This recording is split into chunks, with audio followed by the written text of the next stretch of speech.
In this video we share the second attack on Pope John Paul II.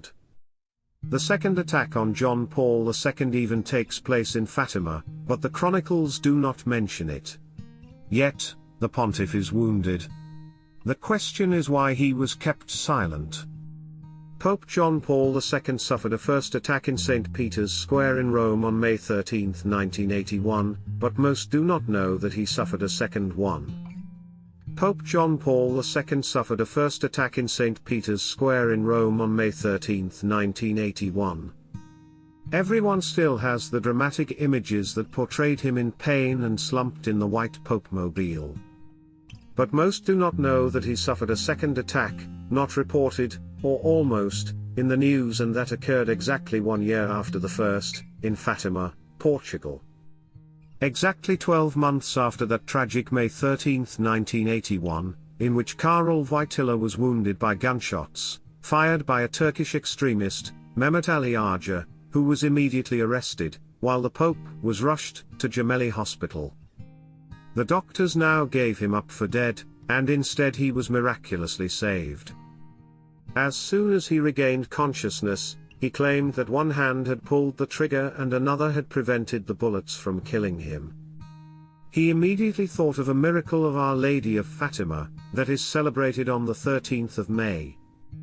So, Pope John Paul II decided to thank her by making a pilgrimage to her. And it was precisely in Fatima, a year later, that the dramatic event took place. It was the evening of May 12, 1982, and, during a meeting with the countless faithful, between smiles and handshakes, the Pope was approached by a man who threw himself against him.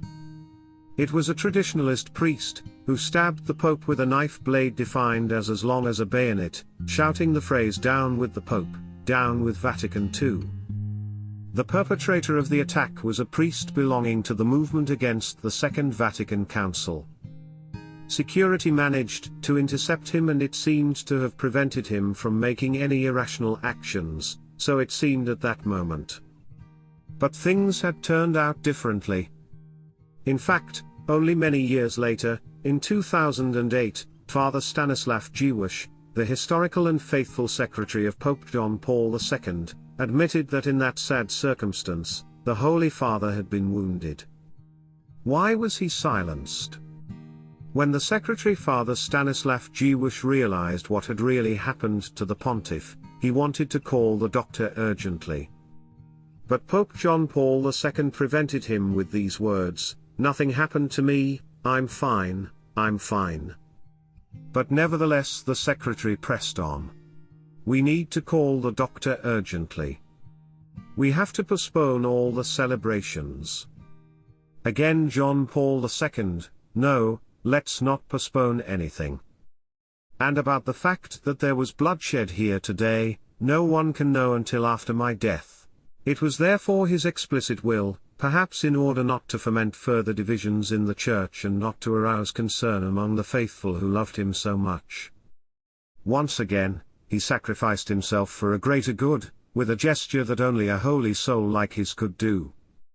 Thank you for supporting my channel. May God bless you and keep you. Our Lady, Queen of Peace, pray for us.